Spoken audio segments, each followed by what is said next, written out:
Alléluia. Ne vous conformez pas au siècle présent. Ne vous conformez pas au siècle présent. Ce que vous vivez en ce moment. La réponse c'est dans le livre de Éphésiens 1, verset 2. Ne vous conformez pas. Et aujourd'hui, nous voyons, nous conformons surtout à ce que nous vivons. Or, nous parlons de l'espérance. Et nous parlons de ce que nous avons besoin et ce que nous voulons nous-mêmes. C'est notre objectif à venir. Que l'Assemblée puisse s'asseoir. L'Éternel est mon berger, je ne manquerai de rien. Je fais juste ce parallèle. Il y en a aujourd'hui qui cherchent le mariage. Est-ce que toi, jeune fille, ou jeune homme, ou homme en toi-même, tu as demandé le mariage, d'abord le royaume des cieux, toute chose va nous donner par-dessus. Le mariage. Est-ce qu'en toi tu as cette alliance à vouloir un mariage d'abord avec celui qui t'a procréé et aujourd'hui en venant à lui en donnant ta vie qui t'a créé. Tu n'es plus celui qu'on peut connaître. Et comme disait une sœur dans une louange, une adoration, elle dit ne va pas me chercher là-bas. C'est-à-dire que tu n'es plus celui qu'on connaissait. Mais aujourd'hui, tu es né de nouveau. Et si tu es né de nouveau, le mariage que tu vas demander, c'est le mariage de Christ. Le mariage que tu vas demander, c'est le mariage d'abord sur le royaume. Le mariage que tu dois demander, c'est le mariage de ton cœur. Le mariage que tu dois demander, c'est le mariage de tes entrailles. Le mariage que tu dois demander, c'est le mariage de ta sincérité. Le mariage que tu dois demander, c'est le mariage de l'élévation avec Jésus-Christ, ce qu'on appelle l'alliance du sang. Ton mariage est décidé par la volonté. Mais de quelle volonté? Et le Christ qui dit, Père, je ne peux plus faire ma volonté. Éloigne cette coupe de moi. Mais si c'est ta volonté, je l'accomplis. Est-ce qu'aujourd'hui, tu as déposé, même chez toi, en mettant une chaise à côté, ou même dans l'église, en disant, cette femme s'assoit sur cette chaise, cette femme sera ma femme. Ou quelque part, où tu es assis d'habitude, et tu te diras, Seigneur, donne-moi un homme, donne-moi à celui que je veux faire ma vie. Mais si tu cherches ta vie avec toi et tu ne passes pas d'abord par le royaume des cieux, mais ta vie ne sera plus une vie paisible, une vie sincère, une vie d'une paix, car il a dit dans sa parole, je m'en vais, je vous laisse la paix par la paix de ce monde. Il parle du Saint-Esprit. Le mariage. Offre-toi à l'Éternel. Tu as apporté l'offrande. M'as-tu en toi-même apporter les 10% de la part des impôts de l'Éternel? Car les impôts établis, parce que toute autorité établie sur terre est de l'Éternel. Est-ce que toi, le salaire que tu as touché, le salaire que tu as eu, est-ce que tu as apporté les 10%? Car il dit, donne à César ce qui appartient à César. Et tu parles de mariage. Mais si vous n'avez pas mon Dieu, pas mal de mort. Alors, pas mal de mort.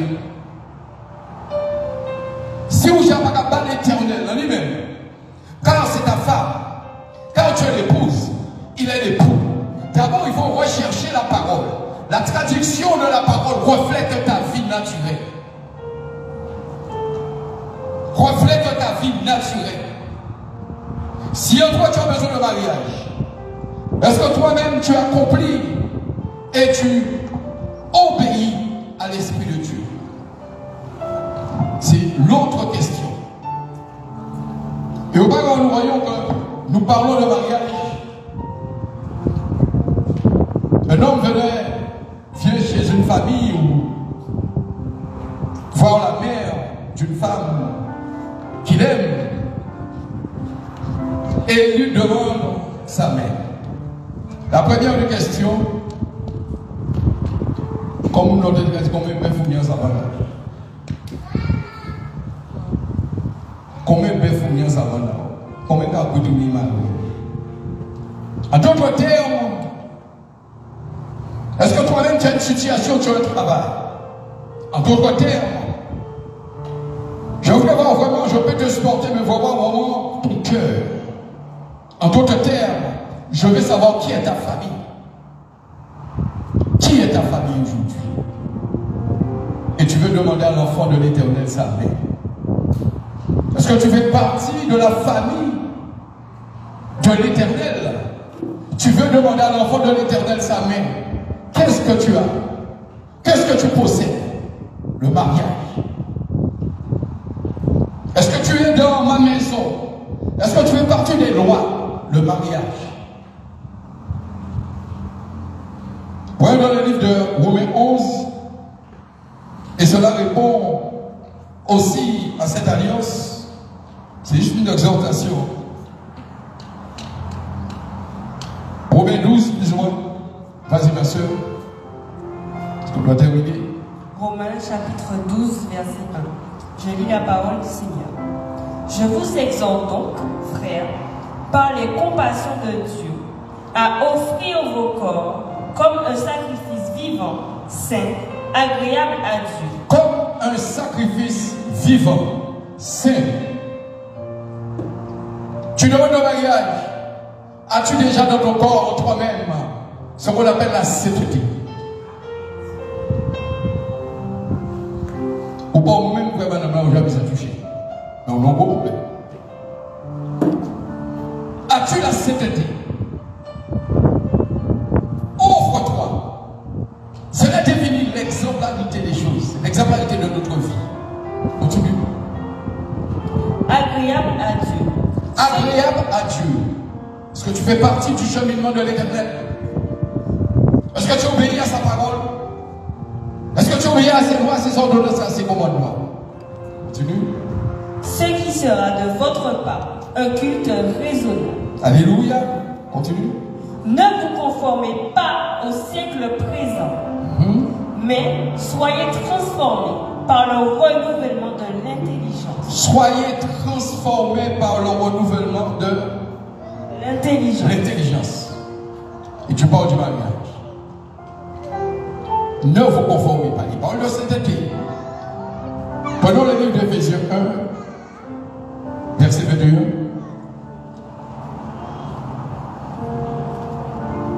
Écoutez la réponse, même dans le chapitre en Romains 12, mais écoutez la réponse. Vas-y. Éphésiens chapitre 1, verset 21. Au-dessus de toute domination, de toute autorité, de toute puissance, de toute dignité et de tout nom qui peut être nommé, non seulement dans le siècle présent, mais encore dans le siècle à venir. À venir. Donc ne te conforme pas au siècle présent, à ça que tu vis, mais vis par l'espérance et l'avenir. Vis par l'espérance qui est Jésus-Christ, parce que je te dis, espère. Espère en quelque chose. Espère en ce que Dieu va te donner. Voyons même dans le livre Éphésiens 4, verset 20, qui définit véritablement le renouvellement de l'intelligence, mais il te le dit dans l'approche même de Éphésiens 1, verset 21. Vas-y, Éphésiens 4, verset 20. Mais vous, ce n'est pas ainsi que vous avez appris Christ.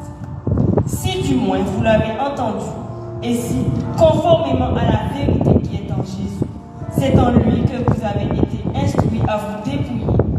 C'est en lui que vous avez été instruits à vous dépouiller. Mes frères, mes soeurs, le thème aujourd'hui c'est de le mariage. Mais il y a un travail de dépouillement à faire. Tu veux te marier aujourd'hui, mais est-ce que toi tu as donné ta vie à l'Éternel? Est-ce que celle que tu as choisie a donné sa vie à l'Éternel? Mais quelque part, nous voyons quand Paul développe dans le livre de Corinthiens, Paul développe une science mais d'une prière. Et cela aussi, il nous donne ce moment de liberté. Tu as déjà cette femme, mais il te dit, ne prends pas de décision si tu ne passes pas par moi. Tu as déjà ton homme, ne prends pas de décision si tu ne passes pas par moi. Mais cela aussi, Dieu te dit, celui qui le suit, celui qui est béni en l'Éternel. Cette femme est bénie en l'Éternel, l'homme aussi est béni. Mais il te dit que Dieu n'est pas un Dieu de désordre, dans le livre de Corinthiens. C'est un Dieu d'ordre. Et quand ça ne va pas, il y a le désordre. Il te dit qu'il se sépare, car tu n'es pas dans ma maison. Mais si tu es dans ma maison, il n'est pas permis que tu puisses répudier ta femme. Toi aujourd'hui qui t'es marié en Christ avec ta femme, Amen, il y a une chose que tu dois faire. Arrange-toi à la conduire, à la sainteté, à la sanctification, à la délivrance du vieil homme. Si son sorcier ou maillère, Amen, persister, il n'est pas permis qu'on répudie. Attention, attention, c'est juste, nous sommes sur le point de mariage et c'est délicat. Tu dois prier matin, midi et soir, mais que dis aussi, s'il y a des autres qui se séparent, mais s'il y a déjà ce mariage, et toi tu as pris ta décision personnelle, prends tes responsabilités, c'est ce qu'il te dit, et arrange-toi, mais l'Éternel sera à ta droite et il permettra que cet homme ou cette femme soit converti et se répand de tous ses péchés et il sera au Seigneur. C'est aussi là où se commence l'église et c'est là l'épreuve de ton ministère. Tu veux parler de mariage? Je dis aux jeunes filles, prenez le temps car Dieu parle de la patience, la vertu de la patience. La patience est une vertu et une vertu c'est une science, c'est une sagesse de l'Éternel. As-tu cette sagesse en toi? As-tu aussi ce côté de l'obéissance? Le mariage défini même dans le livre Seconde Épître de Pierre. Vas-y ma soeur. Seconde Épître de Pierre. Il y a plusieurs composants de vraiment de réflexion. Vas-y. 2 Pierre, chapitre 1. Simon Pierre, serviteur et apôtre de Jésus-Christ, à ceux qui ont reçu en partage une foi du même prix que la nôtre, par la justice de notre Dieu et du Sauveur Jésus-Christ. Que la grâce et la paix vous soient multipliées par la connaissance de Dieu et de Jésus notre Seigneur. Sa divine puissance nous a donné tout ce qui contribue à la vie et à la piété, au moyen de la connaissance de celui qui nous a appelés par sa propre gloire et par sa vertu. Celle-ci nous assure de sa part les plus grandes et les plus précieuses promesses, afin que par elles, vous deveniez participants de la nature divine, en fuyant la corruption qui existe dans le monde par la convoitise. Il te parle de sainteté, il te parle d'être parfait, mais il te parle aussi en te disant de détruire ce qui est le passé, de détruire ta vie, la vie que tu étais à l'intérieur vraiment d'une vie de débauche, d'une vie qui n'est pas de l'Éternel, de désobéissance. Ta vie doit être une vie sainte. Mais là aussi, as-tu ce moment d'humilité? Humilité. Continue. Verset 5. À cause de cela même, faites tous vos efforts pour joindre à votre foi la vertu. Votre foi, la vertu. Mais le Christ, c'était un gentleman. C'est celui qui avait une certaine vertu. Il avait une certaine science. Il avait quelque part quelque chose que l'homme ne peut pas avoir. Car en Christ en lui-même, il a bouleversé le monde avec 300 ministères en nous donnant toute l'écriture. Nous croyons qu'il y a les 10 commandements, mais il n'y a que les 42 commandements. Et en nous, devrions chercher la sainteté. Car dans ta prière, tu dis notre Père que ce que ton nom soit sanctifié. Mais est-ce que toi tu appliques cette sanctification et tu veux le mariage? Est-ce que tu veux le mariage? Il y a des choses à appliquer. À la vertu, la connaissance. As-tu la connaissance? Il a mis l'homme dans le jardin d'Éden pour pouvoir le cultiver. Et te parle de connaissance. As-tu la connaissance de ce celui qui est en train de te charmer. Celui aujourd'hui, certainement, qui est en train de troubler ton cœur. Et tu as déjà présenté à ta maman. Maman, je vais me marier. Mais on va s'appuyer sur le plus grand. As-tu la maturité de la visibilité? Car il te dit, ne regardez pas les choses visibles. Mais, espère seulement. Espère seulement. Les choses visibles, c'est la vanité. Les choses visibles, c'est ce qui s'est déjà produit. Mais il te dit, crois seulement en ce que tu ne vois pas. Persévère dans ce que tu ne vois pas. Quand tu le vois, elle, ou tu vois lui, mais il y a quelque chose que tu ne connais pas. Et il y a quelqu'un là qui est en train de te parler. Et il te dit attention. Et ta mère te parle. Mais tu crois que c'est ta mère. Mais c'est l'Esprit de Dieu qui parle en elle. Continue.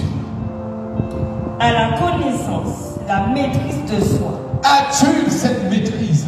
La maîtrise de soi et la connaissance et la foi, c'est Jésus-Christ. C'est Jésus-Christ. C'est lui. Et c'est lui qui te donne la maîtrise de soi, la connaissance et la foi, car c'est sa droite. C'est l'Esprit de Dieu. C'est juste pour interpeller.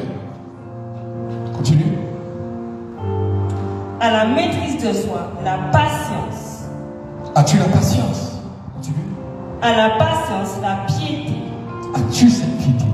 Et qui te donne la piété? C'est Jésus-Christ. C'est la patience de l'Esprit. C'est la patience de la foi. Continue. À la piété, l'amitié fraternelle. À l'amitié fraternelle, l'amour. Car si ces choses sont en vous, et ils sont avec abondance, elles ne vous laisseront point oisifs, ni stériles, pour la connaissance de notre Seigneur Jésus-Christ. Alléluia. Voilà les éléments et les commandements que Dieu donne et demande à chacun qui veut se marier aujourd'hui. Il n'y a pas les tout le monde. Voici ce que Dieu te demande. C'est la continuité du message. Quand tu lis cette partie, tu réalises, et en toi-même, si tu as vraiment une relation pure avec le Saint-Esprit, il t'élève et te délivre véritablement cette connaissance de la traduction humaine, de la traduction même de ce que nous vivons et ce que nous devrions faire. Dieu traduit à travers sa parole. Alors celui aujourd'hui qui a le projet de se marier, Dieu lui a parlé ce matin, tu veux te marier. Prends le temps et la patience. À celui qui a le cœur troublé, parce qu'il vous avez un bel mot, et il sentit tout le corps, il a frémi, il a dit, ah oui, il a beau bien même. Et il est content. Mais ce n'est pas là ce côté physique. Il te dit, cherche dans ce que tu ne vois pas. Fais attention. Car avant le mariage, il ne peut pas y avoir de relation. Alors essaye de commencer à stopper. Essaye de stopper, organisez-vous, pas laisser fier à mon annonce. Il faut prendre le temps. C'est-à-dire qu'en fait, là aujourd'hui, Dieu nous appelle à la sainteté. Et le temple du Saint-Esprit, c'est cela. C'est juste cela que je voulais quand même donner comme message, afin que chacun comprenne que le mariage n'est pas ce qu'on comprend. Ça prend du temps, il y a de la patience, et aussi il y a aussi la persévérance. Il y a aussi ce qu'on appelle la sagesse, il y a l'humilité. Que Dieu puisse vous garder.